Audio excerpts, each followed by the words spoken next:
সুধী দর্শকবৃন্দ, আজকে আমি ব্রিটিশ ভারতে হিন্দু সমাজে বিধবা বিবাহ প্রচলন নিয়ে বাংলাদেশের বিশিষ্ট অধ্যাপক ডক্টর আনিসুজ্জামান তার বাঙালি ও বাংলাদেশ বইয়ে যে লেখা লিখেছেন সেটি আমি আজকের ভিডিওতে বলবো। সতীদাহ প্রথা 1829 সালে আইনগত নিষিদ্ধ হয়ে যাওয়ায় বিধবাদের কিংবা বলা যায় বিধবা বিবাহের প্রশ্নটা সামনে চলে এলো। তার মানে এই নয় যে এই বিষয়ে আগে চিন্তা হয়নি। 18 শতকের শেষ দিকে ঢাকার রাজা রাজবল্লভ সেন নিজ মেয়ের বৈধব্য যন্ত্রণা দেখে বিচলিত হয়ে বিধবা বিবাহ প্রচলনের অভিপ্রায় নিয়ে পণ্ডিতদের কাছে শাস্ত্রীয় বিধান চেয়েছিলেন।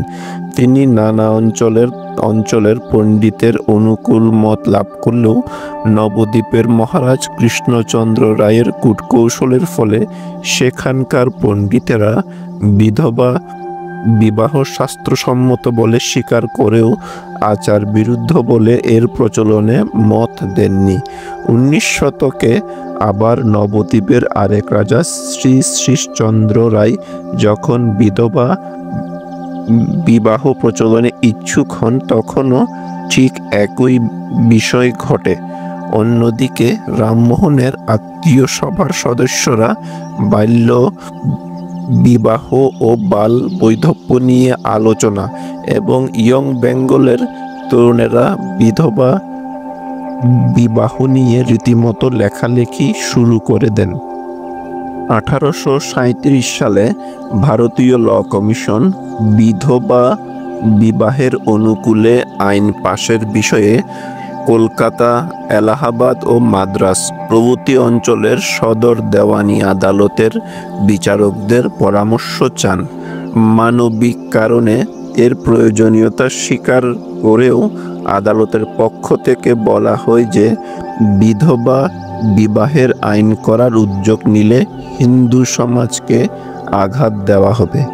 1842 সালে ইয়ং বেঙ্গলের মুখপত্র বেঙ্গল স্পেকটেটর বিধবা বিবাহের অনুকূলে শাস্ত্রীয় প্রমাণ উদ্ধৃতি করার পর এ বিষয়ে আইন প্রণয়নের এবং স্ত্রীলোকের বিদ্যা শিক্ষা ও যুবকদের কর্তব্য কর্মে সাহসের দ্বারা তা বাস্তবায়নের আহ্বান জানান। এ নিয়ে সংবাদ প্রভাকরের সঙ্গে তাদের তর্কযুদ্ধ লেগে যায়। ব্রাহ্ম সমাজের আচার্য রামচন্দ্র বিদ্যাবাগীশ সহমরণের পক্ষে থাকলেও 1845 খ্রিস্টাব্দে বিধবা বিবাহের পক্ষে মত দিয়েছিলেন। অন্যদিকে 1846 সালে রামজয় শর্মার বিধবা বিবাহ নিষেধ বিষয়ক ব্যবস্থা পুস্তিকায় তিনি এবং আরও 11 জন পণ্ডিত পুনর্বিবাহে স্ত্রীলোক বরদাহা হয় এমন বিধান দিয়েছিলেন। এই পটভূমিকায় ঈশ্বরচন্দ্র বিদ্যাসাগর বিধবা বিবাহ আন্দোলন গড়ে তোলেন 1855 সালে। বিধবা বিবাহের বিরুদ্ধে যেমন শাস্ত্রের দোহাই দেওয়া হতো, তেমনি দেশাচারের দূরবৃত্তি ও পারিবারিক মর্যাদার বিষয় বারংবার উল্লেখিত হতো। তাছাড়া অনেকেই মনে করতেন যে বৈধব্য পূর্বজন্মকৃত পাপের ফল, সুতরাং যে একবার বিধবা হয় পূর্বজন্মকৃত সেই পাপের ফলে তার আবারও বিধবা হওয়ার কথা। এক্ষেত্রে এক মেয়ের কতবার বিয়ে হবে? প্রথমবার বিয়ের সময়ে একবার তাকে দান করা হয়ে গেছে, পুনর্বিবাহের সময়ে তাকে দান করার অধিকার কার? হিন্দু নারীর বিবাহ যেহেতু ইহকাল ও পরকালের বন্ধন স্বরূপ, হিন্দু বিধবার আবার বিয়ে হলে পরলোকে তার দুই স্বামী যখন তার দুহাত ধরে টানবে, সে যাবে কার সঙ্গে? তাছাড়া বিধবা বিবাহ প্রচলিত হলে স্ত্রীরা স্বামীর বশত্ব অপরাধটা স্বীকার করবে না এবং অপছন্দের স্বামীকে মৃত্যুমুখে ঠেলে দিয়ে মনোনীত পাত্রকে বিয়ে করতে উদ্যোগী হবে। বিধবা বিবাহের পক্ষপাতী ও বিরোধী উভয় পক্ষই দাবি করতেন যে পুরুষের তুলনায় মেয়েদের রিপু প্রবল। তত্ত্ববোধিনী পত্রিকার বিচারে পুরুষের চেয়ে 8 গুণ বেশি এবং এই সত্য সিদ্ধটি উভয় পক্ষই নিজের নিজের বক্তব্যের পক্ষে ব্যবহার করেছেন। আরও একটি কথা, বিধবা বিবাহের পক্ষপাতীদের মধ্যে অনেকে কেবল বাল বিধবার পুনর্বিবাহ চাইতেন। বয়স্ক বিধবার অর্থাৎ যাদের বিয়ে সকল অর্থে নিষ্পন্ন হয়ে গেছে, তাদের বিয়ের প্রশ্নে অনেকে দ্বিধাগ্রস্ত ছিলেন। চন্দ্র বিদ্যাসাগর শাস্ত্র বিচার করেছিলেন যে পরাশর বচনের ভিত্তিতে তিনি বিধবা বিবাহ স্বাস্থ্যসম্মত বলে দাবি করেছিলেন। কেউ কেউ বলেন তা তিনি প্রথম খুঁজে বার করেননি।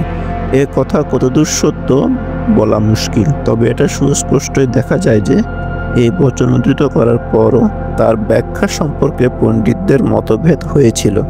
বিদ্যাসাগরের অসামান্য কীর্তি তার দৃষ্টিভঙ্গির ইহজাগতিকতা, যে মূঢ়দেশে যুক্তির চেয়ে শাস্ত্র বড়, প্রেরণার চাইতে আদেশ বড়, সেখানে শাস্ত্র বিচার না করে উপায় নেই। তার বিধবা বিবাহ প্রচলিত হওয়া উচিত কিনা এ সংক্রান্ত দ্বিতীয় পুস্তকে 1855 সালে বিদ্যাসাগর সেই সঙ্গে যোগ করেছেন যে এদেশে দেশাচার শাস্ত্রের চেয়েও বড়, তারই প্রভাবে অশাস্ত্র শাস্ত্র বলে মান্য হয়। তাই আক্ষেপ করে বলেছেন, হা ধর্ম, তোমার মর্ম বুঝা ভার, কিসে তোমার রক্ষা হয় আর কিসে তোমার লোপ হয় তা তুমিই জানো। তারপর তিনি পুরুষদের তিরস্কার করেছেন আর মেয়েদের জন্য করেছেন আক্ষেপ। বিদ্যাসাগর শুধু লিখে ক্লান্ত হননি, তিনি আন্দোলন করেছেন, সরকারকে দিয়ে আইন পাশ করিয়েছেন, এজন্য জীবনের ঝুঁকি নিয়েছেন এবং বিধবা বিবাহ দিয়ে পাত্রপাত্রীর ভরণ পোষণের ভার নিয়ে প্রায় সর্বশান্ত হয়েছেন। পরে দুঃখ করে তিনি এক পত্রে লিখেছিলেন, আমাদের দেশের লোক এত অসার ও অপদার্থ বলিয়া পূর্বে জানিলে আমি কখনোই বিধবা বিবাহ বিষয়ে হস্তক্ষেপ করিতাম না।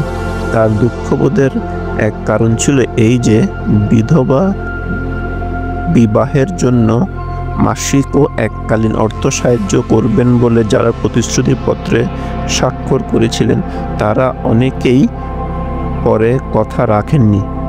তাছাড়া বিদ্যাসাগর আবিষ্কার করেন যে কেউ কেউ বিধবা বিবাহের নামে বহু বিবাহ করে বসছেন। কখনো কখনো বিধবা বিবাহের সংবাদ প্রকাশিত হবার পর কোনো পাঠক পত্রিকায় পত্র প্রেরণ করে পাত্রের প্রথম স্ত্রীর নামধাম প্রকাশ করে দিতেন। এই অবস্থায় বিদ্যাসাগর স্ট্যাম্পের কাগজে এক চুক্তিপত্র তৈরি করে তাতে পাত্রের স্বাক্ষর গ্রহণ করার নিয়ম প্রবর্তন করেন। এতে পত্নীর ভরণ পোষণ ও সম্পত্তির উত্তরাধিকার দানের অঙ্গীকারের পাশাপাশি অন্য স্ত্রী গ্রহণের জন্য ক্ষতিপূরণের ব্যবস্থা ছিল। এ কথা বলা অযৌক্তিক হবে না যে আইন পাশ হওয়া সত্ত্বেও উচ্চবর্ণের হিন্দু সমাজে বিধবা বিবাহ সহজে ও সম্মানের সঙ্গে গৃহীত হয়নি। পুত্র বলেন্দ্রনাথের কিশোরী বিধবা সাহানা দেবীর পুনর্বিবাহের সম্ভাবনায় উদ্বিগ্ন হয়ে দেবেন্দ্রনাথ ঠাকুর তাকে পিতৃগৃহ থেকে নিজের কাছে আনিয়ে নিয়েছিলেন রবীন্দ্রনাথকে দিয়ে। রবীন্দ্রনাথ অবশ্যই পুত্রের বিয়ে দিয়েছিলেন বিধবার সঙ্গে, কিন্তু সে মহর্ষির মৃত্যুর পরে। সমাজ সংস্কারের ঝোঁক যাদের ছিল, বিশেষ করে ব্রাহ্ম সমাজের তরুণেরা এক্ষেত্রে এগিয়ে এসেছিলেন। সুধী দর্শকবৃন্দ, আমার আজকের এই ভিডিওটি এখানেই সমাপ্ত হলো। যদি আমার ভিডিওটি আপনাদের ভালো লাগে তাহলে আমার এই ভিডিওটিতে লাইক দিবেন এবং আমার চ্যানেলটিকে সাবস্ক্রাইব করবেন।